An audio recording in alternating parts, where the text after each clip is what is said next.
Tuli ku mukutu gwaffe ogwa Standard News nange da Element Man muzzukulu wa Mugema nyongera okwebazamu mwenna abagenda maaso n'okubira nti mutugoberera mutufollowinga. Tuli ku TikTok nga kwotadde ne YouTube. Kale gwe genda osaakinge onoonye Standard News yugi osobola okubeera nga ekyamazima ogenda maaso n'okubira nti otugoberera. Nze da Element Man muzzukulu wa Mugema olunaku lwaleero tulina amawulire. Twagala tubulabe twogere ku mukulu eyali Katikkiro wa Buganda tugenza okumalako wiiki ewedde ng'ekyamazima waliwo ebigenda maaso ebyogerebwa ku mukulu ono ow'ekitiibwa Dan Mulika. Alina omukolo gwe yabadde bw'atyo n'agenda maaso n'okubeera nti ayogera ebyo byonna oba oliawo ye byagamba nti abyogedde kuva ku ntobo y'omutima gwe. Twagala okumanya entobo yamwabizza oba entobo ate yamututte waggulu. Ebigambo bingi ebyabaddewo bannaye naye nga tetunnaba kuba tugende eyo nkusaba gwe nnaali eyo Munnayuganda okooye okubeera mu mbeera embi jangu mu kibiina ekya Fidelity Investment Group. Kino nekikutegeeza gwe nnaali eyo bano basooka kubeera nti bakusomesa n'osobola okubeera nti oyingira bulungi ng'ekyamazima emisomo osobodde okubeera nga naawe ogitegeera. Jangu osobola okubeera nga obettanira ate osobola okubeera nga ekyamazima ogenda maaso nabo okubeera nti gwe wenna oyagala kubeera nti baganda abo obatwala mu ngeri oba oliawo gy'olina okubatwalamu jangu mu Fidelity Investment Group osobola okubeera nga ogyeyungako osobola okubeera nga okyusa obulamu bwo. Nze da Element Man muzzukulu wa Mugema. Ate nno njagala okutegeeza nti gonna olwaleero amawulire gano nga tandise ne yali ow'ekitiibwa oba ow'ekitiibwa eyaliko Katikkiro wa Buganda omukulu Dan Mulika. Ono nno mu kaseera kano njagala okutegeeza oba ebigambo ebyamwokyezza oba ebigambo byayogedde oba binaamwokya, naye njagala kutegeeza nti mu kaseera kano yalinga ali ku mikutu egya social media olw'ebigambo bye yagenze maaso n'okubeera nti ayogera olw'ebyo ye byagamba nti ekyamazima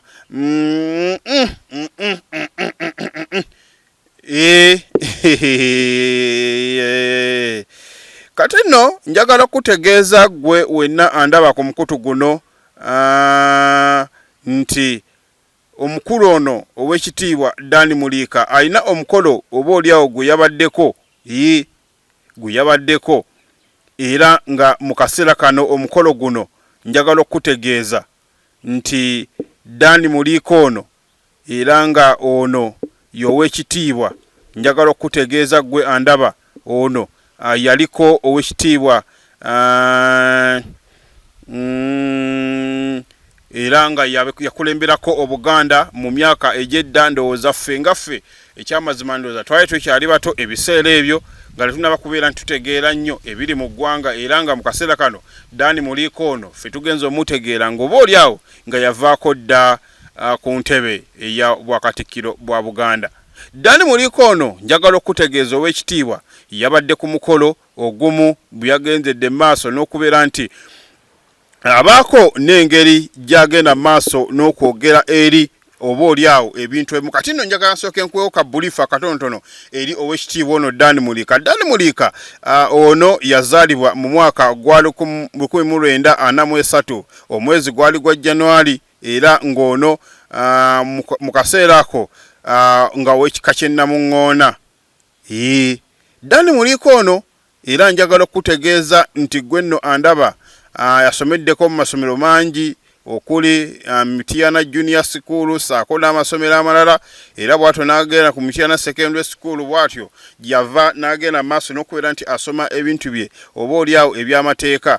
Era ng'eno mu mirimu gyonna gy'azaakola yaliko former Katikkiro Prime Minister wa Buganda mu constitution ya Buganda yaliko, era eyo gye yava Beene bw'atyo n'amusiima okubeera nti afuuka Katikkiro wa Buganda omujjuvu mu mwaka ogwa 2007.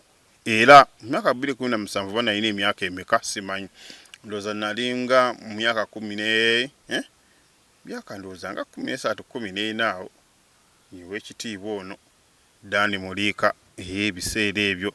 Era ng'ono ekyamazima mu kaseera ako yakulemberako Obuganda, era ng'agamba nti ye ekyamazima tayisobola kubeera nti abaako n'ebintu byatiitiibya.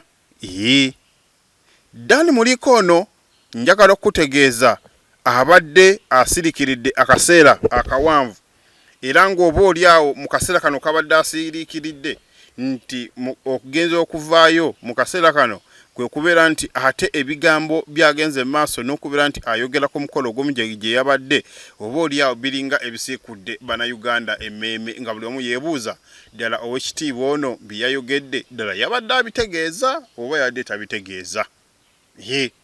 Bingi ebibaddewo naddala nga tumalako sabbiiti eno, omuli okubeera nti ow'ekitiibwa Dani Muliko ono ye nga ye omuntu oba oli awo kwegamba ebigo byayogedde buli omu nga yeebuuza naye ddala omukulu ono yasinzidde ku ki okubeera nti ayogera ebigambo bino. Gwe nawe kitunulwemu. Nyinza okugamba nti abantu bano abakulu ebiseera ebisinga tulina okubeera nti oba oli awo tubawa ebitiibwa byabwe kubanga bo batusingako obumanyi, ate batusingako okwogera, ate batusingako amaanyi. Kale nga naffe ebigambo ebyo tugenda mu maaso n'okubeera nti tukubaganyako ebirowoozo, naffe ne twogera mu maaso n'okubeera nti tubibawa, nga buli omu yeebuuza nti ow'ekitiibwa Dani Muliko ono yasinzidde ku ki okwogera ebigambo bino? Yabadde alina obusungu bwe oba yabadde kwegamba alina kyayisaawo oba? Kale ow'ekitiibwa ono Dani Muliko. Dani Muliko mu Fernando's tujjukira bulungi kuga nti bw'osoma ebimu ku byafaayo bye ye ow'ekitiibwa eyagendanga mu maaso n'okubeera nti oba oli awo teyeerya ntama nga ye ekituufu akyogera, era embwa ng'agiyita mbwa, embuzi ng'agiyita mbuzi, bw'eba nkoko ebbye agigamba nkoko ebbye, bw'eba omwana wo ng'abbye akugamba omwana wo gwe gundi abbye. Ye ow'ekitiibwa ono Dani Muliko. Naye mu kaseera kano buli omu yeebuuzizza ebibuuzo ebigenda mu maaso n'okubeera nti ebitambulira ku bannayuganda ng'agamba nti ekyamazima waliwo ebintu nammwe bye mulaba bitatambula bulungi kyokka ne mugenda mu maaso n'okusirika ate nga nammwe mubirabira ddala ddala ddala ddala ddala ekyamazima nga naffe oba oli awo tuyinza okubiraba, oba oli awo ne tusirika, oba oli awo ne tubirekeraawo, oba oli awo ne tugamba Mukama Katonda yekka yamanyi ekigenda mu maaso wano mu ggwanga Uganda. Ow'ekitiibwa Dani Muliko bwe yabadde ku mukolo ogumu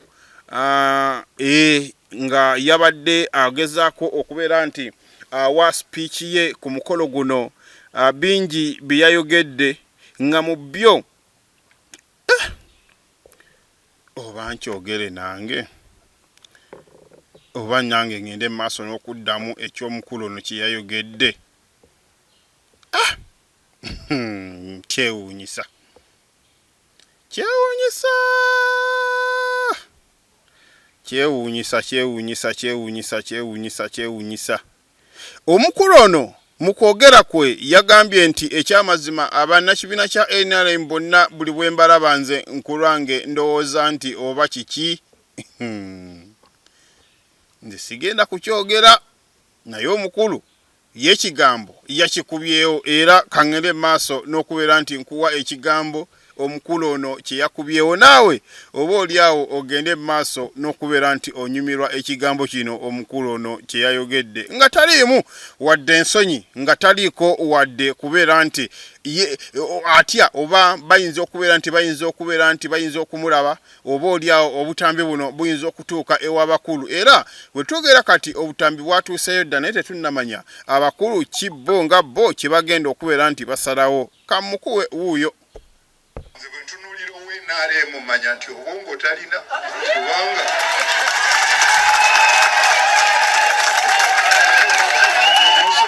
musonyiwa okukibagamba, nze kankipuruvingi omukulu mukama waabwe yayima ku rediyo n'agamba nti bw'obeera mu paalimenti, kati singaga bwe tutumye Hakimu, bw'obeera mu paalimenti ogendanga Kyankwanzi, bw'ova Kyankwanzi n'oyita mu State House ne bakubuulira ky'onookola mu paalimenti. Mu paalimenti weebake olinde gavumenti gundi akuzuukuse ovootinge kiri kye wawuliddewa. kakati n'obuuza omugaso gwa paalimenti kyeki naye nalaba bakuba mu ngalo nembuusabuusa oba ndiddayo okugamba nti negomba NRM kubanga okuba otya muntu mu ngalo nga bakugaye nti ogenda kuba kisirusiru mu paalimenti olinde kuvootinga bye baayogedde opposition ne bwayogera ebigambo ebyavudde wa Katonda tobiwuliriza tobitegeera weebase ovootinga buki era muteebereze wano ennaku ntono enyeziweze ndowooza omukulu oyo mugenze mu maaso n'okubira nti mumuwulira ebigambo ebyo byayogedde ffenna twebuuza ekyamazima ebigambo bino oba oliawo yabadde ategeeza ki era omukulu ono kiki kwe yasinzidde okubeera nti akyogera omanyi abantu bano njagala okutegeeza go wenna andaba ku mukulu guno gwa Standard News nange da Element Man muzzukulu wa Mugema nti bo nga bo balina engeri gye balabamu ebintu bino era nga be bannaffe bano bye baliwoko mu ntalo kale omuntu bw'agenda mu maaso n'okubira nti oba oliawo ayogera mu mbeera eyo kwegamba naye oba oliawo ayinza okuba alina obulumi bwe nga ow'ekitiibwa ate nga tiwuuyo musajja mukulu eggwanga oba oliawo limwenyumirizaamu ate nga buli kimu kyonna wekiri nyinza okugamba nti oba oliawo be bakituumye okubeera nti kibeerawo essaawa zino kuba ffe tetwaliwo mu lutalo bo bennyini be baaliwo mu lutalo nga bagenda mu maaso n'okubeera nti ekyamazima boogera ebyo byonnyini bye basaanidde okubeera nti boogera ate nga mu kaseera kano njagala okutegeeza gwe wenna andaba ku mukutu guno nti abantu bano nze mu kulowooza okwange nti balina oba oliawo obulumi bw'amaanyi oba oliawo bo nga bo bagamba nti baalimbibwa naye ate ekigambo nti ddala mmwe aba NRM era bw'owulira sipiiki y'omukulu ono agamba nti bo ab'ebibiina ebirala okuli NOP FDC DF DP teyagyogeddeko nnyo kuba yagambye nti yo DP eteeka okuba yo yasaladde eddiiro naye nga yasinze kubeera nga yeefuga bibiina bibiri okuli ekibiina kya NOP nga kwotadde n'ekibiina kya FDC nti bano bo ne bwe baboogera ebigambo oba oliawo nga babijje wa Katonda tewali kigenda mu maaso oba tewali kikolebwa ku nsonga eno era bo bakanya kubeera nti babakuba bikono nkozesa ekigambo ekyo nti babakuba bikono watali wadde kubakkiriza kugamba nti naye mmwe abakulu lwaki tetukola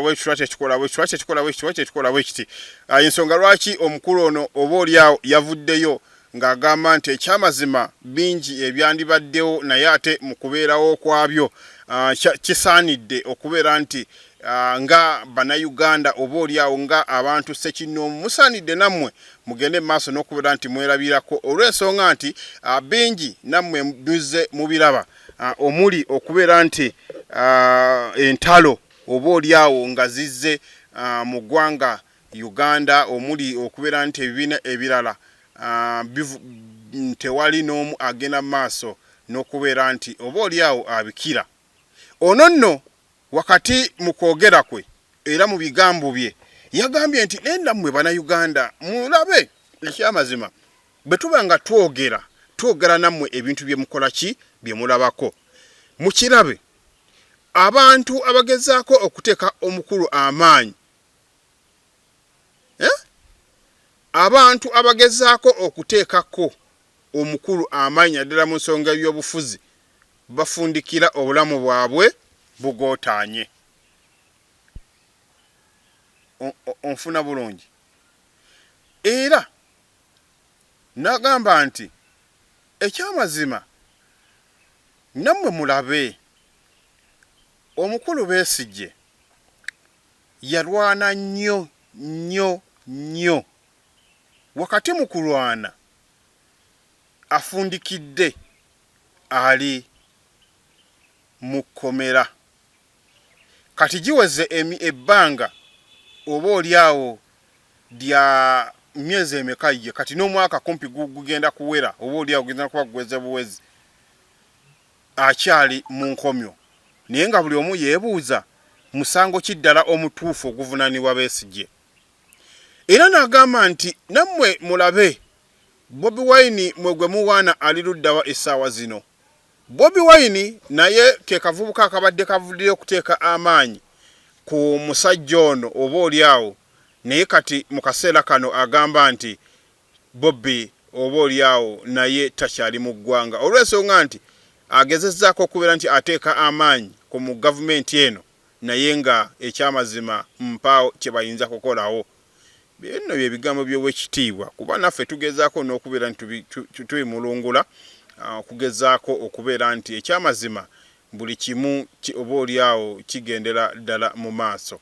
Njagala kutegeeza gwe Munnayuganda andaba mu kaseera kano nti ebigambo bino byongedde okubeera nti ekyamazima bisiikuula emmeeme y'abantu nga buli omu yeebuuza ddala Katikkiro ono bulijjo abadde asirise lwaki avuddeyo mu kaseera kano. Omanyi bagamba nti eriiso ly'omukulu ewaddugala ewakola ki weewalaba. Ne wajja olugero olugamba nti omuzadde bw'akugamba nti omuwala oyo tomuwasa gwe n'omuwasa bye bizibu oba oliawo byogenda okubeera nti weereetedde. Kale njagala okutegeeza era nenkusaba nti genda mu maaso subscribing omukulu guno ogwa Standard News nange da Element Man muzzukulu wa Mugema era njagala okutegeeza gwe wenna andaba nti ekyamazima tugenda mu maaso n'okubeera nti tukuweereza era nga tusinzidde wano ku mukulu gwaffe ogwa Standard News nange da Element Man muzzukulu wa Mugema. Njagala okutegeeza gwe wenna andaba mu kaseera kano okumanyanga ebigambo bino ebya Katikkiro Dan Muliika okumanyanga yagenze maaso n'okubeera nti abako n'ebigambo byayogera era mu kwogera kwe yagamba nti naye mmwe bannaaye ekyamazima mmwe mwali mulabyewa ow'amagye ng'ayogerera gavumenti naye omukulu ono teyalumbye. Tuba tetuuli awo nga bamusamoninze ajja atangaaza ebigambo byayogedde. Kwegamba nange neebuuza tujja kuba tuli awo nga bamugambye mukulu jangu bw'ogaana tujja kwekimira tebaamuyite mmwe abandaba mulowooza tebaamuyite kuba ekyamazima ffenna tulowoozaamu ow'ekitiibwa ono mulowooza yandibadde oba tasirika naye ate era bw'osirika kigana mbu bakuwaliriza naawe n'ovaayo n'obaako n'engeri gy'oyogeramu. Buli omu yeebuuza Katikkiro abadde na bugumu ki okwogera ensonga eno mu kaseera kano era buli omu n'agamba nti naye ddala kyeke kaseera okuvaayo abyogereko oba byonna bikyali awo era buli omu yeebuuza Katikkiro amaanyi yagagyeewa amaanyi yagagyeewa. Ebyo byonna bitugenda maaso n'okubeera nti tukuwa wano ku mukutu gwaffe ogwa Standard News ne da Element Man muzzukulu wa Mugema. Katikkiro ow'ekitiibwa Dan Muliika era yavuddeyo n'agamba nti ekyamazima nze siraba nko munnamagye agenda maaso n'okubeera nti ayogerera gavumenti olw'ensonga nti buli ekikolebwa kati ye yennyini yagenda maaso n'okubeera nti ayogera. Aboogezi ba gavumenti abalala alinga mbu eyabatadde ebbali nga ye yagenda maaso n'okubeera nti ayogera ebyo byonna ebigenda maaso gwe bye mulaba. Kituufu oba si kituufu? Are we on the same page oba nedda?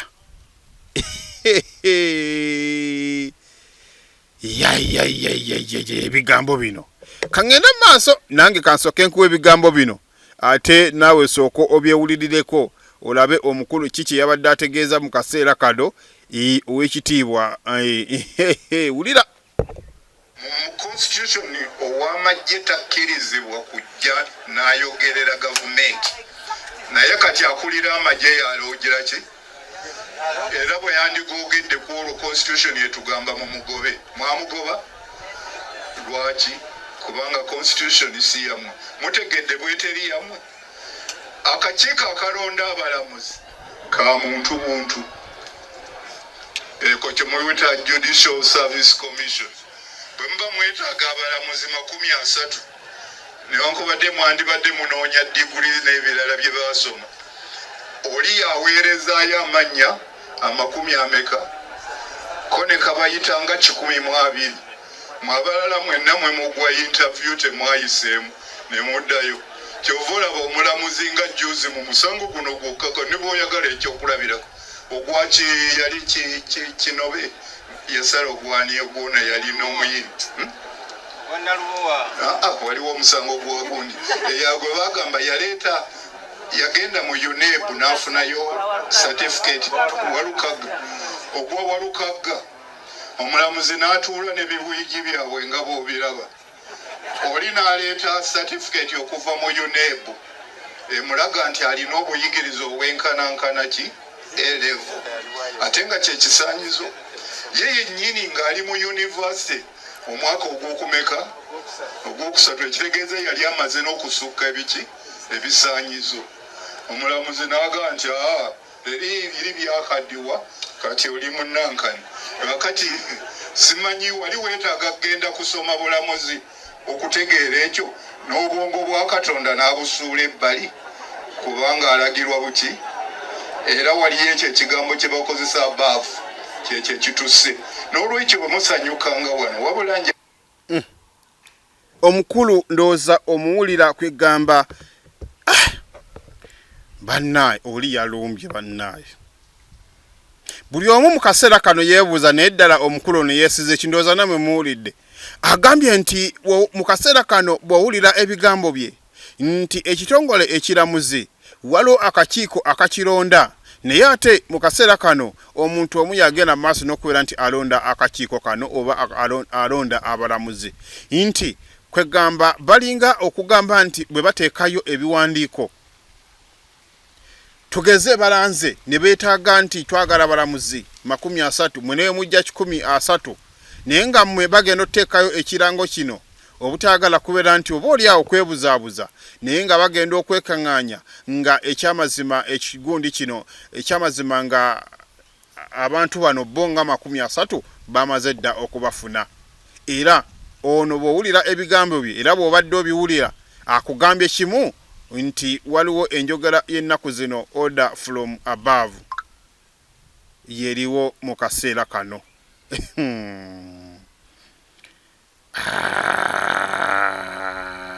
Bannaye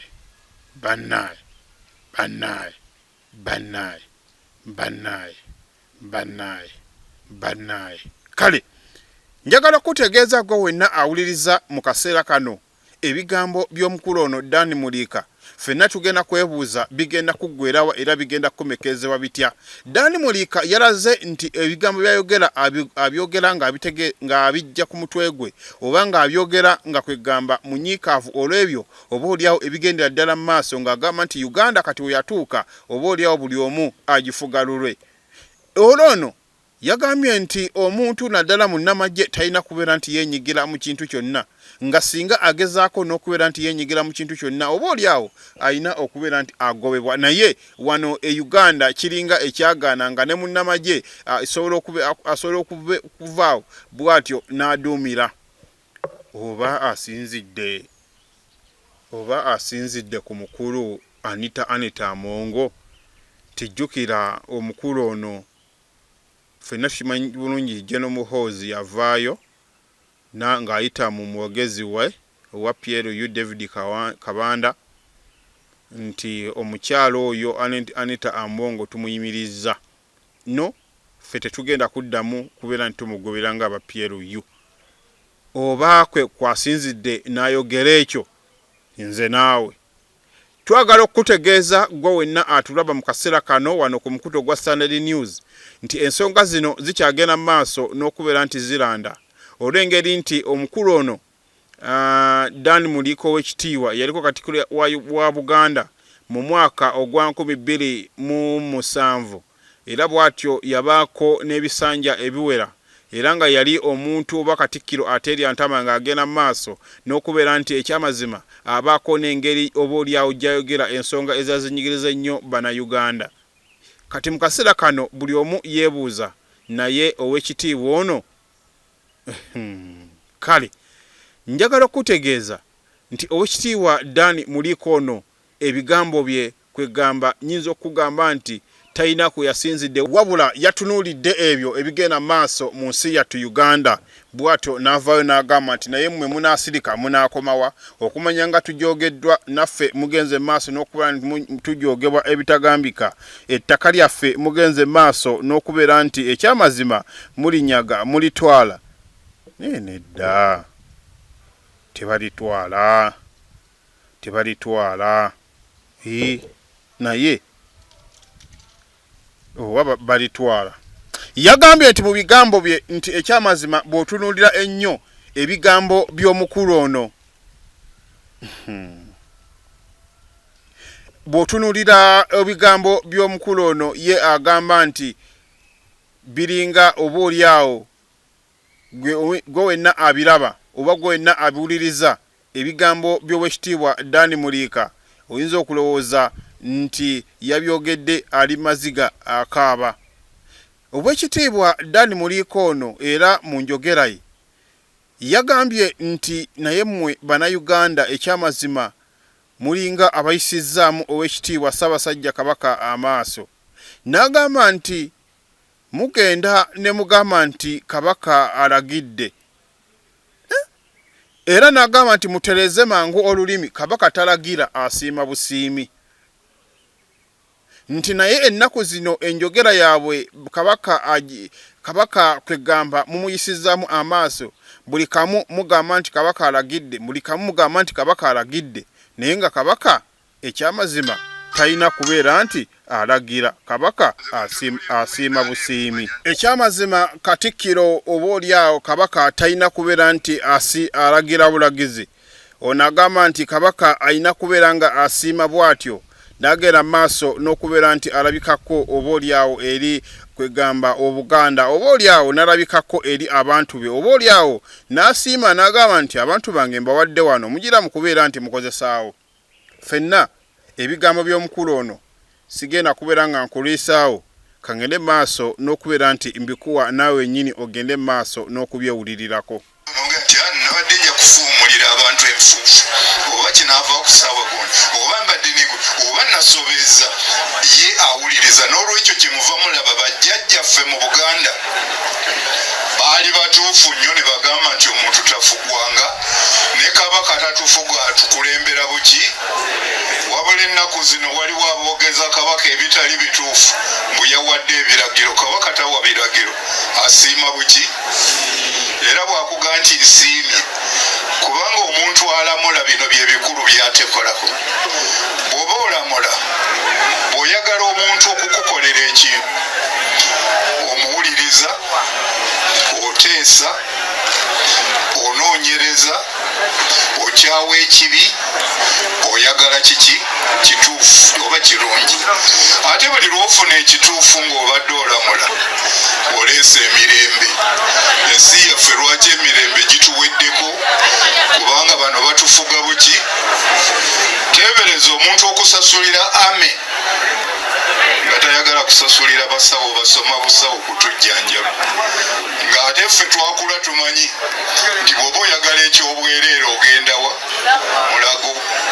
Naye kaakati weewuunye levo kwe muli n'omusawo mu Mulago naye tebajja kumugira ki? Kusasulira. N'obuuza ekyo kyali ky'abantu be bakisaba. Ekyokubiri n'osanga omuntu n'addira omuvubi n'atandika okumukuba n'eryato n'alitema n'okutta n'agira ki? Bwe yali ajja wano yasanga tulina ekyuma ekikola obutimba obuvuba. Abo bonna bajjajjamu abali essese buvuma, omulimu gwabwe gwabanga kuvuba. Ne bw'ovuba buli lunaku tokwata kyannyanja kito kubanga obutimba bwali buki? Butuufu. Naye n'agenda e China n'aleeta obutimba obukwata n'enkukunyi n'amala okubuleeta wano, kiri n'akijjawo n'amirimu yonna n'agitta, n'alyoka adda ku bantu n'abatta ekyamazima ndowooza ebigambo nammwe mugera maaso n'okubeera nti mubiwulira.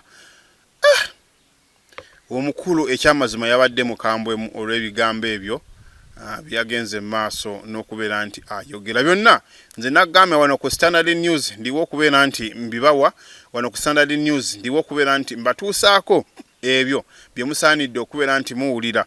Ate nno njagala okutegeeza gwe nno andaba nti omukulu ndowooza omuwulidde nga kwegamba ebimu ebigambo bino byayogera ffe tulinga abataaliwo ku mulembe gwaffe, ffe tulaba ku mulembe gwaffe nkugambe nti bo bano bamanyi ebintu bingi okusinziira ku ekyo gwe ffe kye tumanyi.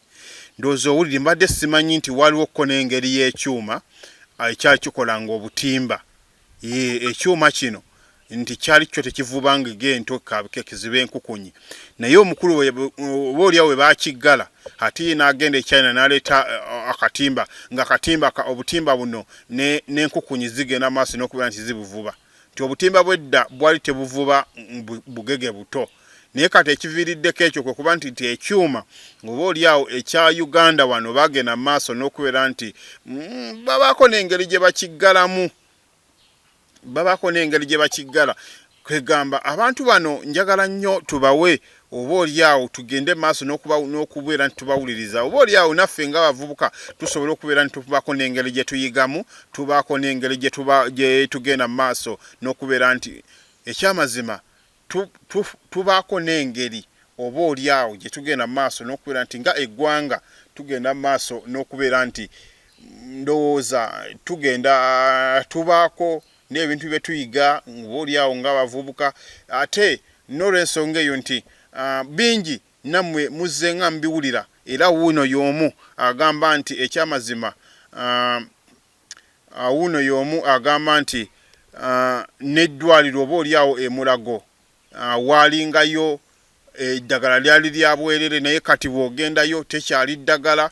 Kale kwegamba ye mukulu ono yagenda maaso n'okubeera nti annyonnyola ebyo byonna, era kwegamba yayogedde ebigambo bye ng'alinga omunyiivu ng'agamba nti emirembe ffe gye twasuubira si gye egiriwo kati mu kaseera kano y'Oweekitiibwa Dan Mulika. Kati nno bwe twogera bino era wenkoledde bino ng'ate waliwo abalala bagenze maaso n'okubeera nti bamwerippako nga bagamba nti naye mukulu musajja gwe lwaki teweewa kitiibwa? Ddala ebigambo bye wayogedde ddala obikakasa bulungi. Ono nno si mulala, njagala okutegeeza ye omukulu ono eyeeyita Kisa kya Mukama. Ebigambo byayogedde, naye yayogedde ebigambo bingi gye siyinza kugamba nti nze nnyinza okubyogera, wabula ye yennyini yagenda okubeera nti abyogera ebigambo bino. Kale kangende maaso n'okubeera nti mbaako n'engeri gye ngenda maaso n'okubeera nti obaoliawo mbaako n'engeri gye mbikuwa naawe sugende maaso n'okubeera nti obyewulirira. Mulika yategeezezza nti buli muntu we naali mu musiru, tewali buzibu. Oweekitiibwa Dan Mulika yali Katikkiro wa Buganda. Ebigambo bye yayogedde yabyogedde ng'omuntu so singa Buganda. Kakati ekyagobya Dan Mulika mu okubiku bwa Katikkiro byali ensonga bbiri: obusosoze bw'amawanga, entalo mu Buganda, y'omu ku bafirigitinga nga baagala okuwamba Kabaka, abayisangamu mulaba ndowooza Katikkiro Mayiga bwe yeeyisa. Kati ono n'emyaka gye n'ekiwalaata gye n'obukulu bwe, okimanyi bulungi ti Oweekitiibwa Dan Mulika obadde ng'osponsalinga groups okukwata Katikkiro muvuma, wampaako ssente ng'oyita mu musajja gwe bayita Issa nga sitegedde nti olina magezi ku nsonga ezaabwawo. Naye njagala kutegeeza nti omukungu Dan Mulika ne famire yo temuliddamu kubeera bakatikkiro mu Buganda. Amagezi go n'okutegeera go kufaanana ng'omwana omuto yeepamidde. Emyaka gyo 7 wagiswazizza. Ekiwalaata eky'obwavu, obutaba na magezi. Si ffe twakugamba nga weebake ku buwala obuto, weebakanga ku buwala obuto mu woofiisi yo, wakwatiranga abakazi amabeere mu woofiisi yo. Kabaka kye yaggobera n'olaba envi enjeru. Byebyo nno ebigambo by'omukulu ono Ekisa kya Mukama nga naye avuddeyo bw'atyo n'ayambalira eyali Katikkiro wa Buganda Oweekitiibwa Dan Mulika. Ate nze nkugambye nze ebintu byonna tubikuwa buwi gwe naawe n'ogamba ddala kituufu tubikuwadde. Nja saagala kugamba oba saagala kubeera nti oba oli awo ngenda mu maaso n'okubeera nti nze kennyini mbyeyogera naye nze ndowooza nti omukulu ono nze ndowooza bandibadde oba oli awo basobola ne basinze naga naye ddala omukulu ono ebigambo bino yasinzidde ku ki okubeera nti abyogera naye byonna bwe biri gwe wenna awuliriza ku mukutu guno gwa The Standard News twagala okubeera nti tumanya ddala obuzibu bw'abakulu bano buvaawa.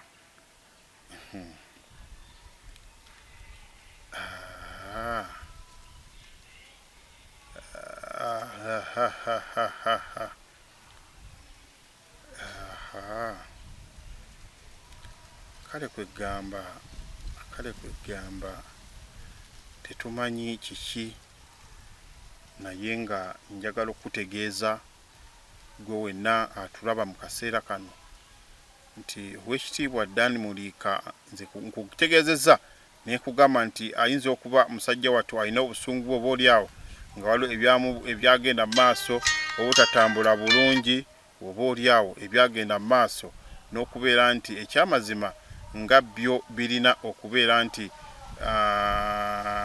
oba oli awo tebitambula mu ngeri oba oli awo gye bisaanidde okubeera nti bitambulamu naye njagala okutegeeza gwe wenna awuliriza ku Standard News nange da Element Man muzzukulu wa Mugema nti abantu nga bano oba oli awo bandisaanidde okubeera nti muwakisi munyumyamukko naye ne mugenda mu maaso n'okubeera nti oba oli awo agenda mu maaso naye nayogera obubaka we bino n'ebigambo ye nga ye Oweekitiibwa yabyogedde naye nga mu kaseera kano tetwagala kulowooza nti oba oli awo yabyogedde tabitegeeza. Manye abakulu bano eriiso ly'omukulu bagamba nti Waddugala Ewalaba yabyogedde ng'alinga ensonga eno oba oli awo agitegeeza ku ngeri ye gy'alabamu ebintu bye kuba bano batusinga ebintu byabwe nga bo babiraba mu ngeri ebo eri awo eba endala naye ate njagala okutegeeza gwe wenna atulaba nti kisa kya Mukama ono gavumenti alitinaba kubeera nti evaayo ku bigambo bino naye kisa kya Mukama ono gwe tumanyi nti oba advisor w'omukulembeze w'eggwanga yavuddeyo n'ayanukula omukulu ono ng'agamba nti naye ebigambo bino bye wayogedde wabyogedde nga ggwe so singa Buganda Buganda tennaba kubeera nti egezaako kubeera nti ebyogera tetugimanyi wabula gwe oli Katikkiro era wabeera ku Katikkiro era wakola ebikolobero byo kale tetumanyi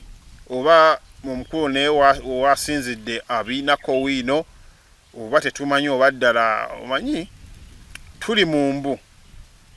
tukyali mu mbu bw'abanga alina obuwala bwe yatogaatoga biri mu mbu kuba you don't have any evidence oba yakola kino ffenna tukyali mu mbu naye nze ndowooza nti nga ensi eno oba nga Uganda buli kimu kijja kubanga kitambula mu ngeri yakyo ate nga oba oli awo abantu nabo bagende mu maaso n'okubeera nti balaba bino byonna ebigenda mu maaso ate mu kaseera kano njagala okutegeeza nti Oweekitiibwa Dan Muliika yawummula obukulembeze era mu kaseera kano omukulu ono akola emirimu gye. Nze da Element Man muzzukulu wa Mugema sigenda kubeera nga nsukkawo byonna nja kubeera nti mbibawa wano ku mukutu gwaffe ogwa The Standard News ate nga ngenda mu maaso n'okubeera nti ekyamazima mbaako n'engeri gye nkuwaamu emboozi eno. Nze da Element Man muzzukulu wa Mugema Mukama abeere nammwe.